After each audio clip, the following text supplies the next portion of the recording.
Nature's Ivory, the ancient eco-friendly Shola craft of Bengal.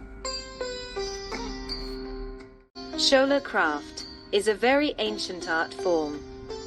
It is an integral part of the culture of Bengal, deeply connected to its social and religious rituals, festivals, especially Durga Puja, one of the most important festivals in Bengal, and lately, since the past 400 years, for making artifacts used for decoration. The finest examples of craftsmanship is displayed in the intricate details on the craft.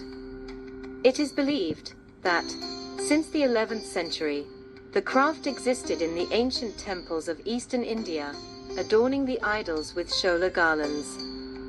The community working as Shola pith craftsmen were, therefore, known as Malakar, meaning maker of garland. There is a popular legend associated with this art form. It is believed that the goddess Durga, the revered deity in Hinduism, was so impressed with the beauty of Sholapith sculptures that she blessed the Malakar community with the divine skill to create exquisite idols and key wearables for social rituals like marriage, where the groom wears a topa and the bride wears a mukut, the wedding headdresses that are important parts of Bengali wedding. Craftspersons spend months working on each piece, and every detail is meticulously worked out to crave a piece that is elegant and unique. It looks very similar to ivory works, and is an eco-friendly alternative to it. Hence, Shola craft is also known as nature's ivory. It is said that in the ancient times, not only the local royals and patrons, but even Greeks and Roman poets of the yesteryears praised this craft.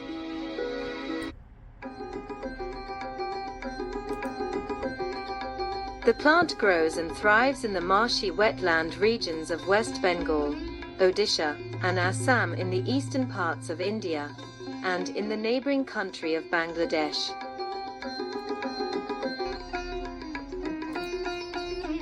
Seeds are sown in the summer, which takes a month to sprout.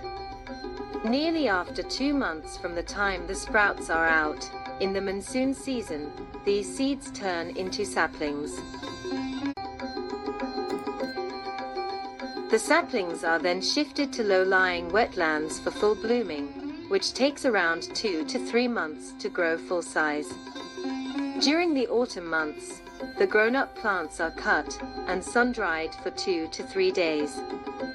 Then rolled, curled, and stored into fine sheets for the artisans to work with it. Good quality pith is pure white and smooth with soft bark, while poor quality pith has a reddish core with a hard bark.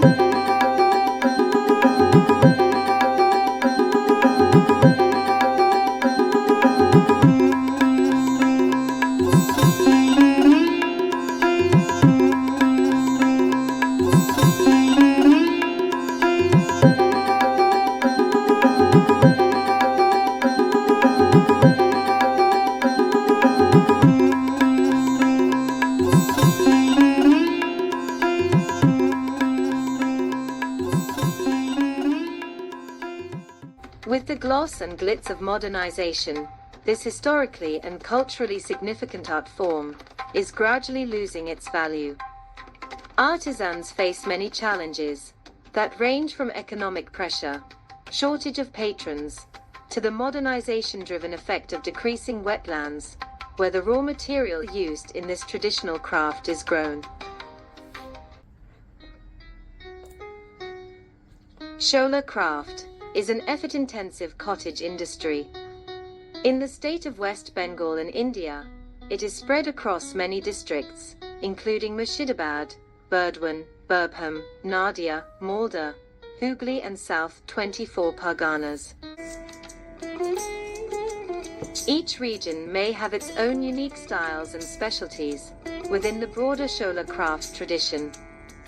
For instance, being a power hub of the Yestes with its extensive royal heritage, the motifs and patterns of the Shola artifacts from Murshidabad has its own touch of elegance, reflecting its past glory.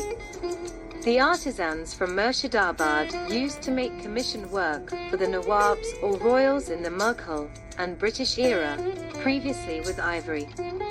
But once the use of ivory was restricted by the government there, they started using sandalwood instead. However, sandalwood proved to be an expensive alternative, thus, they shifted to the nature's ivory that is Shola, which not only resembled ivory in its color, but was also affordable, abundantly available, and eco-friendly.